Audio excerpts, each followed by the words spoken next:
माधवदास जी के मन में आया कि ठाकुर जी, अब मैं आपके तो दर्शन करता हूं, आपके पास तो नित्य आता हूं, मेरी इच्छा है कि मैं एक बार वृंदावन दर्शन करके आऊं। माधवदास जी ने जैसे ही कहा मैं वृंदावन दर्शन करके आऊं, ब्रह्मवेदी पर बैठे हुए महाप्रभु जगन्नाथ जी, उनका मुखमंडल उतर गया, शुष्क पड़ गए ठाकुर जी। महाप्रभु जी बोले, कहा भयो जय जय, ऐसे काय को है गए आप? ठाकुर जी बोले, माधव मेरो मन कैसे लगेगा जगन्नाथपुरी में? जैसे सब वैष्णवों का मन मेरे को देख करके लगता है, ऐसे मेरा मन तुमको देख के लगता है। जब तक तुम नहीं आते हो दर्शन करने के लिए मैं उतावला रहता हूं, और तुम वृंदावन चले जाओगे तो फिर मेरा मन कैसे लगेगा? ठाकुर जी बोले, मत जाओ। माधवदास जी बोले, जाऊंगा। तो ठाकुर जी बोले, दूसरा उपाय, हमको ले चलो। माधवदास जी जोर से हंसने लगे, बोले, आप कैसे जाओगे? यहां से नेक दूर गुंडीचा, वहां के लिए तो 6 महीना में रथ बनाना पड़ता है आपके लिए, और वो 6 महीना में बने हुए रथ में बैठ के भी कितना पाते हुए जाते हो आप गुंडीचा तक? बोले, आप श्री मंदिर से नीचे तक उतर के जाते हो, बीच में 2 बार रसगुल्ला का भोग लग जाता है आपको, इतनी तो भूख लग जाती है आपको। जैसे व्यक्ति टहलने जाए 6-7-8 किलोमीटर, 500-600 कैलोरीज बर्न करके आए, तब तो भूख लगे। हमारे ठाकुर जी कैसे पता है? अगर आपने श्री ठाकुर जी का नाथ द्वार की पद्धति में, पुष्टि मार्ग पद्धति में ठाकुर जी को उठा करके गोद में विराजमान करके, पोशाक पहना के, मुकुट धरा के, माला धराई, इतने में ही ठाकुर जी इतने थक जाते हैं कि रोने लगते हैं। यशोदा मैया के का है गो? बोले, मैया तेने मुंह को बहुत श्रमित कर दियो। क्यों? और तेने नभाते समय जोड़ते हाथ मीट दिए, तेने मुंह को गोद में उठा के यहां ते वहां कर दियो, तेने मेरी धोती बदल के दूसरी पहना दी, इतने मैया मैं तो थक गयो, हार गयो। तो यशोदा मैया श्रम भोग लेके आती है ठाकुर जी। कौन सा भोग? ये श्रम भोग आता है। बताओ, इतने में तो श्रमित हो जाते हैं, ये थक गए बेचारे, अब खवाओ इनको कछु। बोले, आप ये श्री मंदिर से गुंडीचा अगर कोई व्यक्ति पैदल भी जाए तो 20-25 मिनट लगेगा उसको पहुंचना, इतना ही लगता है। जगन्नाथ महाप्रभु को गुंडीचा जाने में बीच में 6 बार, 7 बार, 10 बार भोग लगता है, इतना पा लेते हैं। बोले, यहां तक तो आप 10 बार पाते हो, वृंदावन तक तो आप पूरे भारत का अन्न पालोगे। जय जय, यहीं विराजो, हम होके आते। और माधवदास जी ज्यों ज्यों जगन्नाथपुरी से जा रहे हैं, त्यों त्यों ठाकुर जी के नेत्र सजल। मैंने 2 कथाएं ऐसी सुनी हैं जिसमें 2 स्थिति अलग अलग दिखाई देती हैं। एक तो है श्री चतुर्भुज दास जी की, जब चतुर्भुज दास जी गिरिराज जी से दूर जा रहे हैं और ज्यों ज्यों पग बढ़ा रहे हैं, त्यों त्यों उनकी स्थिति दयनीय होती जा रही है। और एक स्थिति है माधवदास की, माधवदास जी ज्यों ज्यों जगन्नाथपुरी से दूर जा रहे हैं, वहां ठाकुर जी व्याकुल होते जा रहे हैं।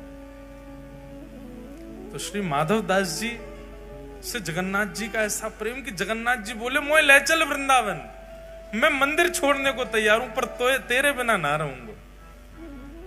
ऐसे श्री माधवदास जी वृंदावन को निकल गए, ठाकुर जी को छोड़े आए। माधवदास जी का स्वरूप था 6-7 दिन तक भूख सह लेते थे, लेकिन अभी जगन्नाथपुरी से निकले चंद घंटे ही हुए कि माधवदास जी को इतनी जोर की भूख लगी, इतनी जोर की भूख लगी कि महाराज या तो फल मिल जाए, नहीं तो पेड़ ही खा जाएंगे, इतनी भूख लगने लगी। माधवदास जी बोले, ऐसी व्याकुलता भूख की तो मुझे कभी नहीं हुई जैसी आज हो रही है। तभी एक नगर दिखा, दौड़ करके माधवदास जी उस नगर में गए, किसी का गेट खटखटाया, मैया, वृद्ध मैया ने बोला, मैया तेरे घर में जो बना हो, बासा कूसा, मुझे भोजन करा, बहुत भूख लगी। अरे बैठो बाबा, थाली लगाई, पाने लगे माधवदास। मैया सामने बैठ गई आके, बोले, बाबा बड़े निर्दयी हो। बोले, क्यों, ऐसे क्यों कह रही है? अकेले पा रहे हो, बगल में सांवला सा बालक बैठा, इसको क्यों नहीं पे, बेचारा ऐसे टुकुर टुकुर तुम्हारी थाली की ओर दिख रहा है, इसको क्यों नहीं खिलाते हो? माधवदास जी बोले, मेरे संग तो कोई भी नहीं है मैया, मैं अकेला हूं। बोले अरे इतना सुंदर सा प्यारा सा घुंघराले केश हैं, कटाक्ष नेत्र हैं, श्याम वर्ण का। मैं तो ये सोच रही हूं पता नहीं कौन सी मैया ने अपना बालक बाबा जी को दे दिया है। तुम बाबा कहीं हरण करके तो नहीं ले जा रहे इस बालक का? माधवदास जी बोले बालक? तभी समझ आया, इतनी जल्दी इतनी तीव्र भूख लगना, बगल में बालक का अदृश्य होना, मुझे ना दिखना, सामने वाली को दिखना, श्याम वर्ण का होना। बोलो हो तो चले आए हो संग में हमारे। श्री जगन्नाथ जी संग ही जा रहे हैं श्री माधवदास जी के। अंतस्थ में बैठ के, हृदय में बैठ करके महाप्रभु श्री जगन्नाथ जी वृंदावन जा रहे हैं। जिन माधवदास जी को 1 महीना में वृंदावन पहुंच जाना था, उनको वृंदावन पहुंचने में 6 महीना लगे। क्यों? 10 कदम चलते ही भूख लगे आती है। तो माधवदास जी अपने पेट को जय जय नेक्स्ट सह लो। अब तो ठाकुर जी को बस इतना कहते हैं, इतनी दूरी पर गांव है, बस वहां तक मुझे चलने देना, वहां पहुंचते ही भोजन कराऊंगा। क्योंकि एक भूख तो माधवदास जी की, दूसरी भूख हृदय में बैठे जगन्नाथ जी की।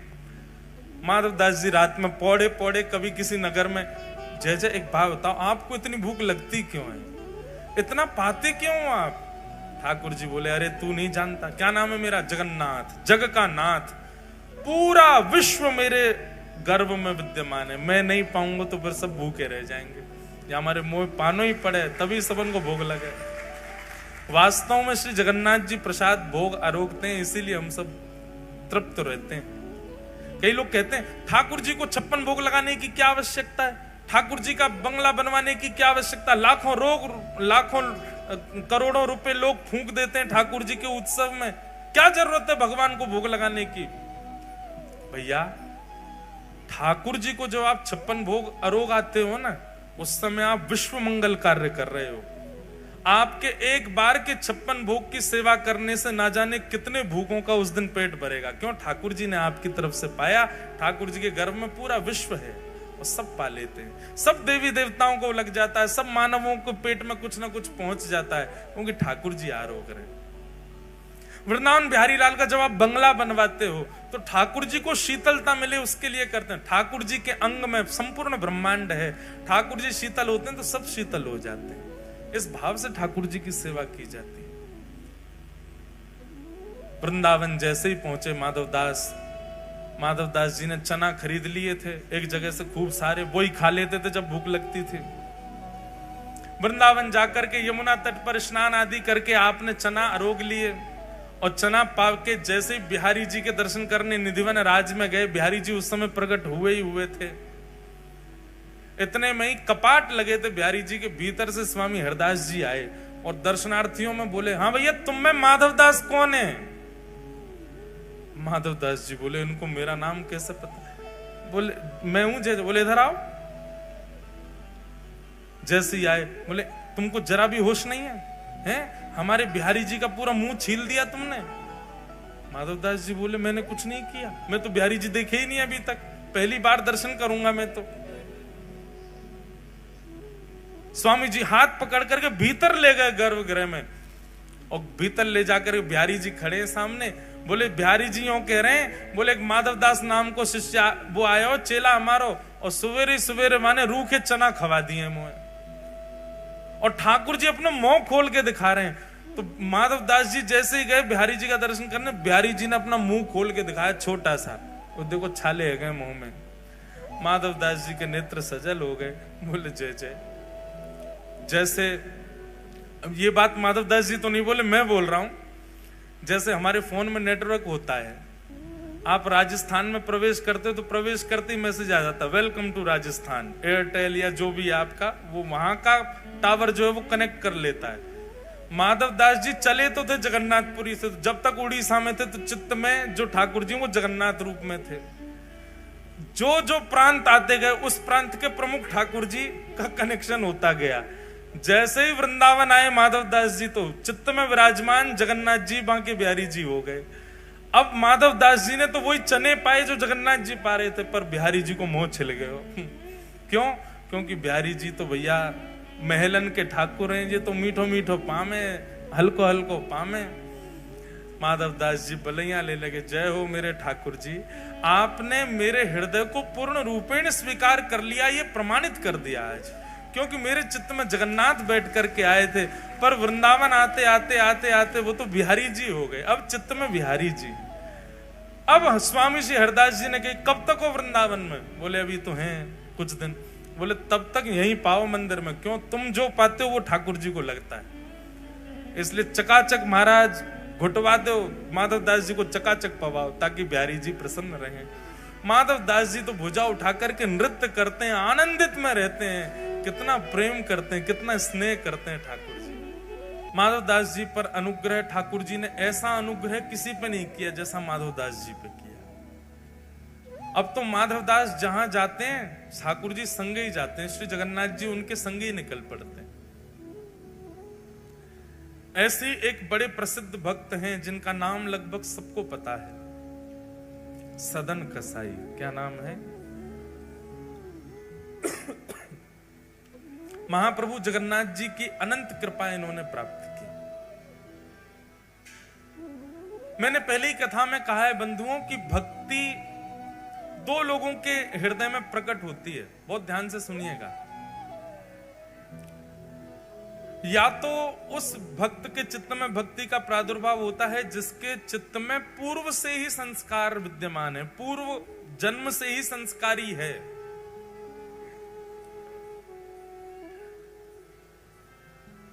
और ऐसे व्यक्ति को ज्यादा सिखाना नहीं पड़ता, पूर्व जन्म के संस्कारी इतने सुदृढ़ होते हैं कि वो इस जन्म में बाल्यकाल से ही भक्ति मार्ग में आ जाता है।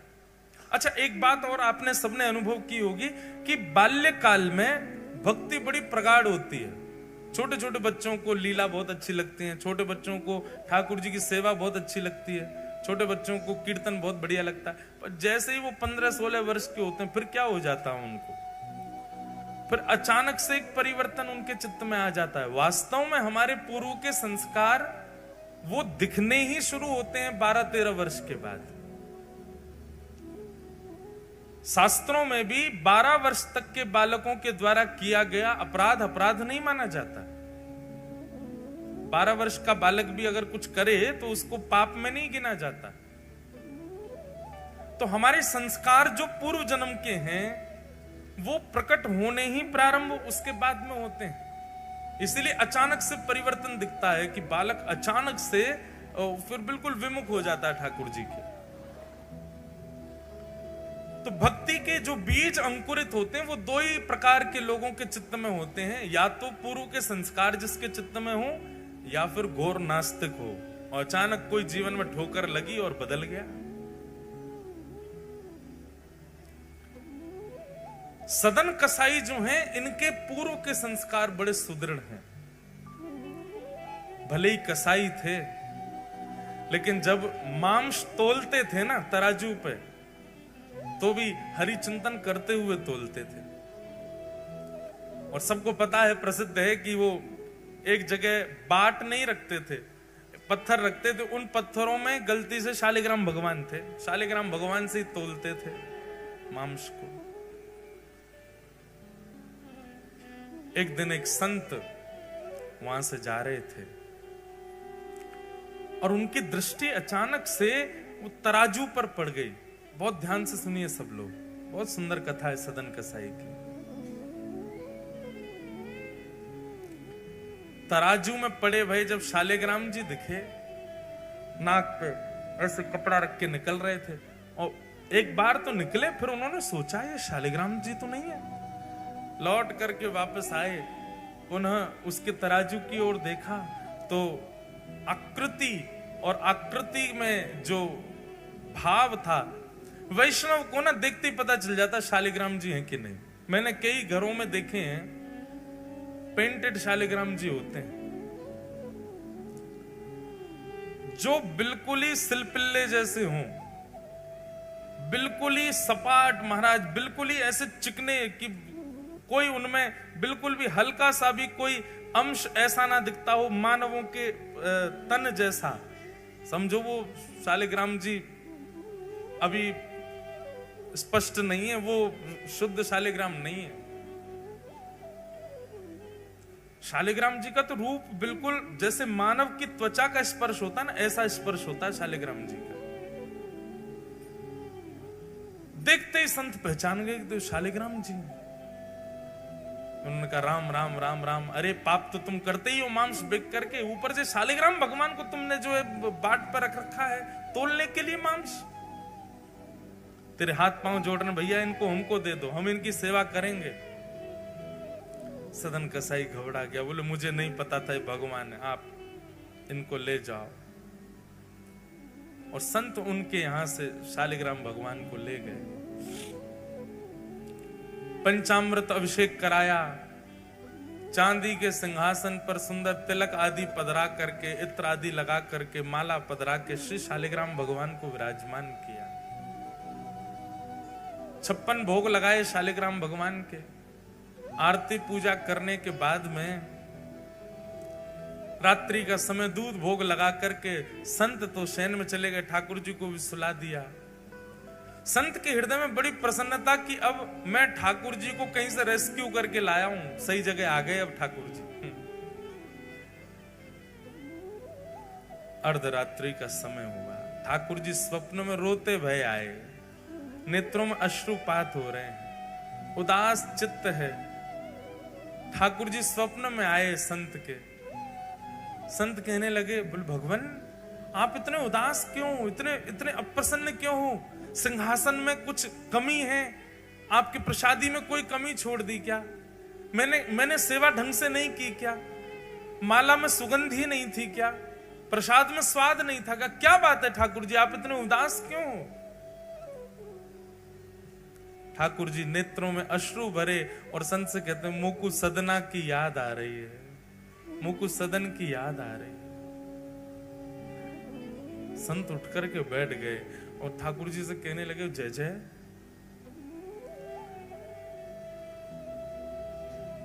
उस कसाई की याद आ रही है आपको? वो मांस विक्रय करता है और मांस का तोलना आपसे करता है। भाई तुला दान अन्न का सुना है, तुला दान हमने व्यंजनों का सुना है, तुला दान सुंदर सुंदर वस्तुओं का होता है, रत्नों का होता है। वो मांस का तुला दान करता है आपसे और आपको उसी की याद आ रही है। क्या अच्छा लगता है आपको सदन के यहां? आपको दुर्गंध नहीं आती? मांस विक्रय करता है वो। ठाकुर जी कहते हैं वो सब बात अलग है कि मांस विक्रय करता है, जैसा भी है, जो भी उसके गुण संस्कार, उसका जो भी कुछ है, वो सब बात एक अलग है। पर जब वो तराजू उठाता है ना, और तराजू उठाते ही जैसे ही मैं लुढ़कता हूं इधर उधर, वो लुढ़कने में मुझे बहुत सुख मिलता है। उसके तराजू में लुढ़कने में जो सुख है ना, वो सुख तो ब्रह्मांड में नहीं है, वो सुख तो वैकुंठ में भी नहीं है। मुझे उसके तराजू में लुढ़कने में बहुत सुख मिलता है। और मैं जब लुढ़कता हूं तो वो मुझे देख करके जब प्रसन्न होता है ना, तो मुझे बहुत खुशी होती है। तो मुझे तुम वापस वहीं छोड़े आओ, मुझे उसी के पास रहना है।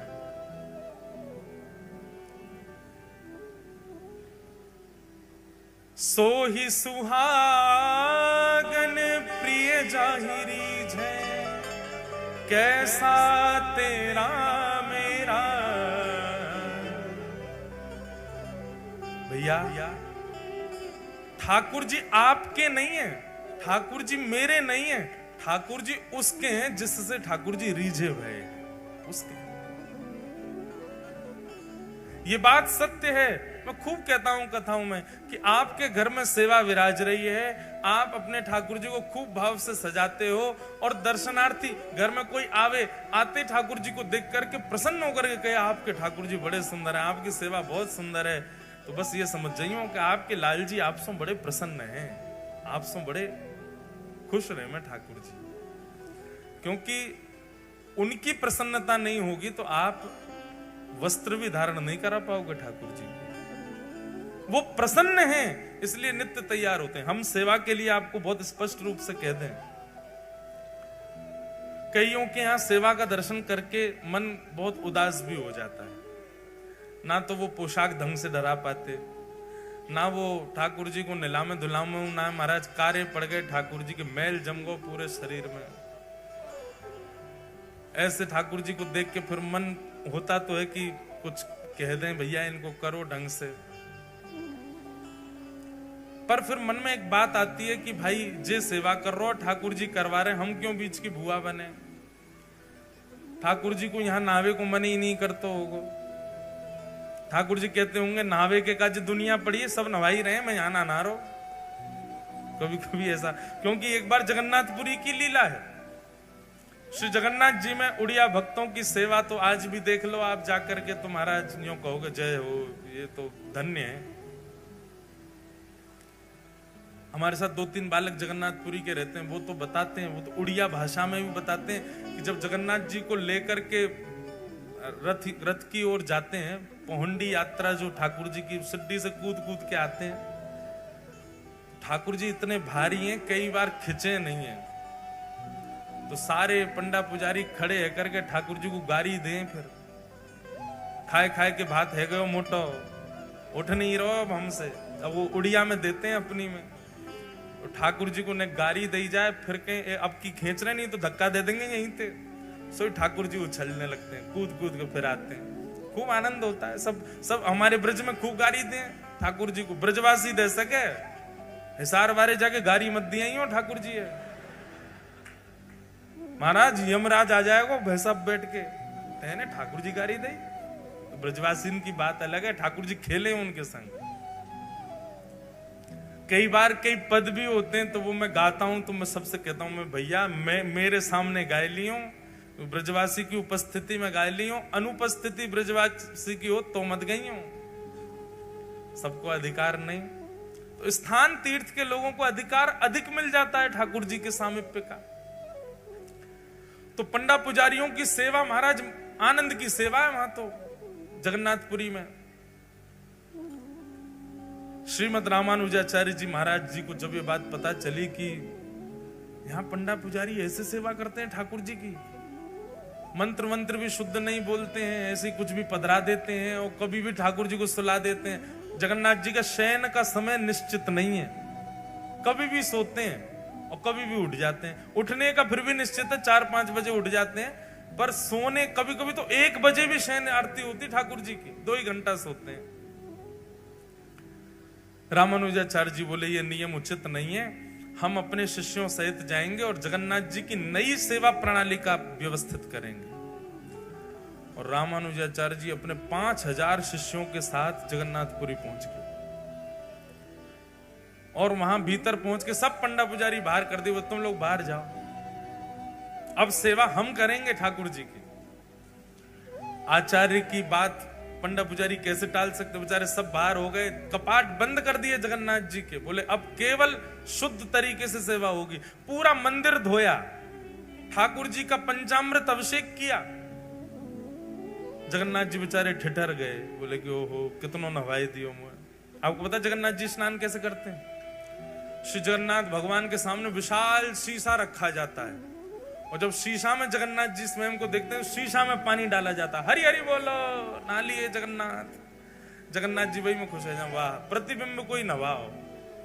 साल में 1 बार स्नान पूर्णिमा पर नहाते हैं तो महाराज बुखार आ जाता है इनको, इनके प्रतिबिंब स्नान करते हैं शीशा में ठाकुर जी को प्रतिबिंब। आप लोग भी प्रतिबिंब को नवा के चले जाए करो कहीं, स्नान है क्यों? हमारे लिए सारे नियम है, ठाकुर जी के लिए नहीं है कोई नियम। रामानुजाचार्य जी ने तो विधि से सेवा प्रारंभ कर दी, रोज स्नान होगा, रोज ये प्रसादी बनेगी, रोज ये इतने बजे कपाट बंद होंगे, इतने बजे खुल जाएंगे, ये वेद मंत्र सुनाए जाएंगे, ये पाठ सुनाया जाएगा। 5 दिन में जगन्नाथ जी सूख गए, पतरे से है गए। आचार्य चरण सो बोले, रामानुजाचार्य जी सो बोले, आप दक्षिण में हमारी सेवा करते तो हैं, आप वहीं सेवा कर लिया करो ना, यहाँ हमको इनके मुताबिक करवाने। तो बोले आप बिल्कुल शांत रहिए, हम आचार्य हैं, हमारी आज्ञा आपको माननी पड़ेगी। ठाकुर जी चुप हो गए, ठीक है भैया क्या कहें। लेकिन बाहर खड़े सब पंडा पुजारियों को ठाकुर जी को बड़ी याद, ठाकुर जी को याद आ रही है। रात्रि कपाट बंद हुए, बलभद्र सुभद्रा जी से ठाकुर जी बात करने लगे, मुंह को तो बहुत याद आ रही है। ये सब उड़िया वैष्णव मेरे सामने मटक मटक करके हरी हरी बोल के जैसे नाचते हैं, मुझे बहुत सुख मिलता है। ये जैसे भी हैं, ये जैसी सेवा करते हैं, मुझे वो भाती है, मुझे वो बहुत प्रिय लगती है। मैं कब कह रहा हूं कि भाई वेद जन्य या शास्त्र जन्य सेवा मत करो, पर यहां पर मैं भाव की सेवा से प्रसन्न हूं। अब कैसे समझाऊं मैं आचार्य चरण को?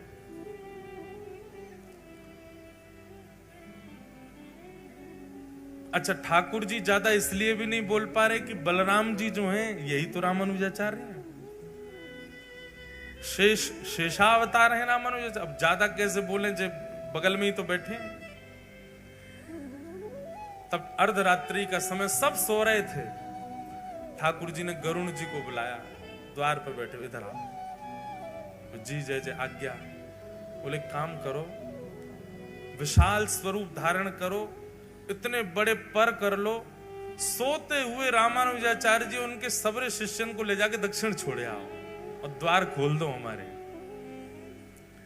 रात्रि गहरी निद्रा में सोए थे सब आचार्य चरण और सारे शिष्य।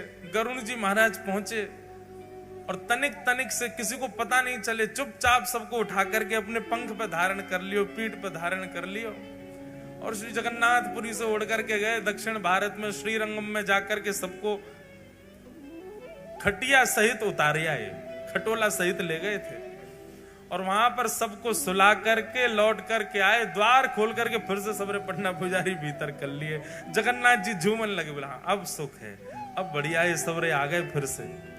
यहां रामानुजाचार्य जी सुबह सुबह जैसे नेत्र खुले, स्थान ही बदल गए, द्वारी बदल गए, खिड़की बदल गई, वातावरण बदल गया, सब कुछ बदल गया। और बाहर आकर के जब देखा, पूछने लगे आपस में, अफरा तफरी मच गई, कहां आ गए हम?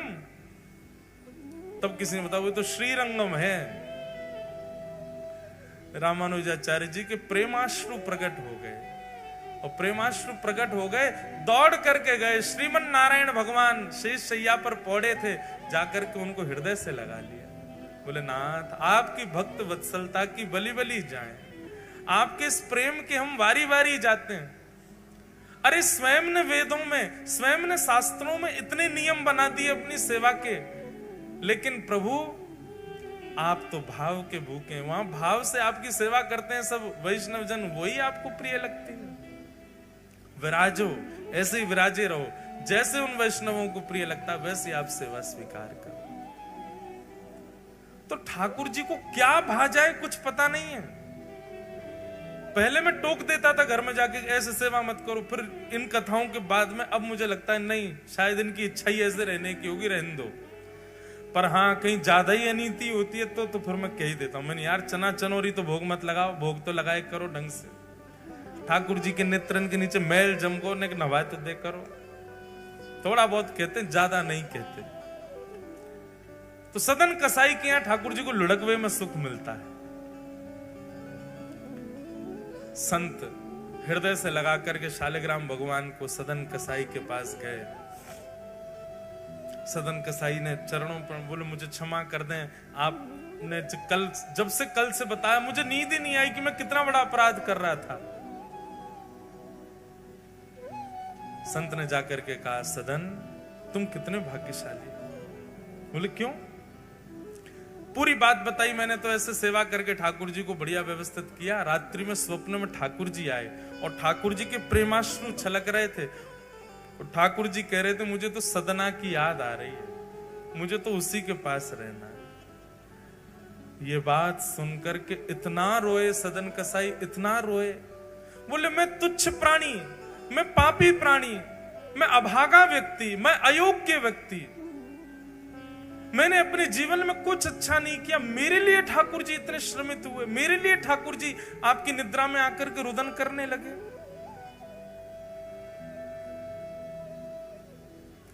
सदन कसाई ने उसी क्षण अपनी दुकान आदि तो सब बंद कर दी, बेग बाग दी, सारा काम छोड़ दिया। बोले कि अब शेष जीवन जिस प्रकार ठाकुर जी मेरे लिए विरह आतुर हुए, अब मैं ठाकुर जी के लिए विरह आतुर हूंगा। ठाकुर जी को मेरे लिए विरह सहना पड़ा और विरह में अपना जीवन व्यतीत करने लगे सदन कसाई। कथाएं सुनते, नित्य श्रवण करते, कहाँ है नाथ।